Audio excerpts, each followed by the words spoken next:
Guys, ಬೆಳಗ್ಗೆ ಒಂದ್ ದೊಡ್ಡ ಸೀನ್ ಆಗಿದೆ ಅಂತ ಬಂದ್ವಿ. ಇವರೆಲ್ಲ ಇದ್ರು. ಅಲ್ಲಿ ಫಿಶ್ ಇತ್ತಾಯ್ತಾ, ಇದ್ರಲ್ಲಿ ಒಂದು ಫಿಶ್ ಸತ್ತೋಗ್ಬಿಟ್ಟಿದೆ ಅಂತ ಅನ್ಕೊಂಡು ಡೈಲಿ ಮಾತಾಡ್ಸ್ಕೊಂಡು ಹೋಗ್ತಿದ್ದೆ. ಫಿಶ್ ಸತ್ತೋಗಿದೆ ಅಂತ ಹೇಳಕ್ ಬರ್ತಿದ್ದೆ, ಅಷ್ಟರೊಳಗೆ ಎದ್ಬಿಟ್ಟು ಓಡಾಡ್ತಿದೆ. ಎಲ್ರು 10 ಸೆಕೆಂಡ್ ಮೌನಾಚರಣೆ ಮಾಡೋಣ. ಅಷ್ಟೊತ್ತಿಗಾಗ್ಲಿ ಟೈಮ್ ಏರೋಪ್ಲೇನ್ ಜೆಟ್ ಸ್ಪೀಡ್ ಅಲ್ಲಿ ಹಾರ್ಕೊಂಡು ಹೋಗಿತ್ತು. ರೂಮಿಗೆ ಬಂದ್ ನೋಡಿದ್ರೆ ಈ ಬಾಲ್ಕಿ ಇಕ್ಕಕ್ ಸಾಂಗ್ ಹೇಳ್ತಿದ್ರು. ಯಾವ ಸಾಂಗ್ ಅಂತ ನೋಡೋಣ.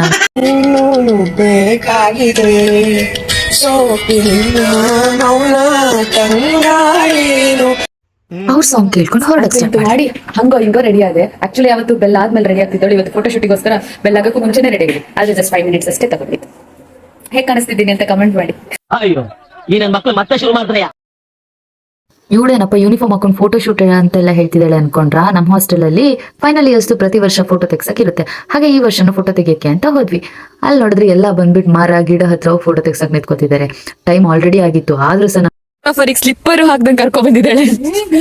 ಡೆಡಿಕೇಶನ್ ಅಂದ್ರೆ ಇದು. ಸ್ಲಿಪ್ಪರ್ ಹಾಕ್ದಂಗ್ ಫೋಟೋ ಶೂಟಿಂಗ್ ಬಂದಿದ್ದಾಳೆ. ನಮ್ಗೆಲ್ಲ ಗೊತ್ತಾಗೋಯ್ತು. ಅಷ್ಟೊತ್ತಿಗಾಗ್ಲೇ ಟೈಮ್ ಆಗಿತ್ತು. ಆದ್ರೂ ವಿಡಿಯೋ ಮಾತ್ರ ಬಿಡದೆ ಅಲ್ಲೆಲ್ಲರಿಗೂ ಕಿಟ್ಲೆ ಮಾಡ್ಕೊಂಡು ವಿಡಿಯೋ ಮಾಡ್ಕೊಂಡು ಬಾಯ್ ಹೇಳ್ಕೊಂಡು ಹೊರಟೆ ಗೈಸ್.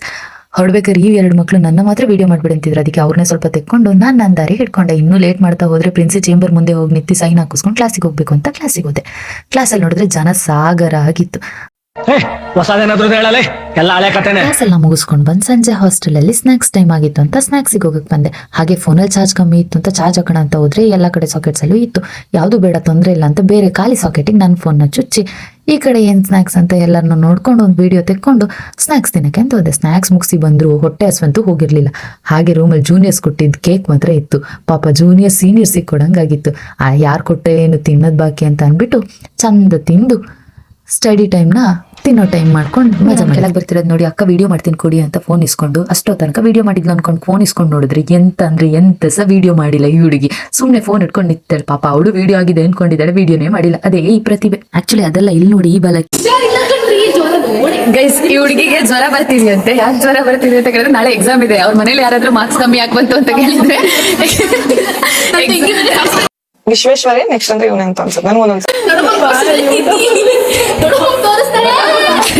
ಎಕ್ಸಾಮ್ ಅಲ್ಲಿ ಕಮ್ಮಿ ಮಾರ್ಕ್ಸ್ ಯಾಕೆ ಬಂತಂದ್ರೆ ಜ್ವರ ಇತ್ತು, ಅದಕ್ಕೋಸ್ಕರ ಕಮ್ಮಿ ಮಾರ್ಕ್ಸ್ ಬಂತು ಅಂತ ಹೇಳಕ್ಕೋಸ್ಕರ ಜ್ವರ ಬರ್ತಿದೆ ಗೈಸ್ ಅವಳಿಗೆ.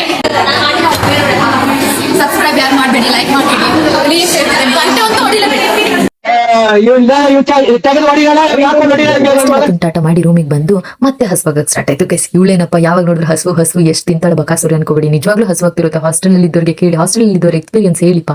ಅದ್ರ ಜೊತೆ next Priyanka is your sunflower. Can you be her son? Can you? Will you?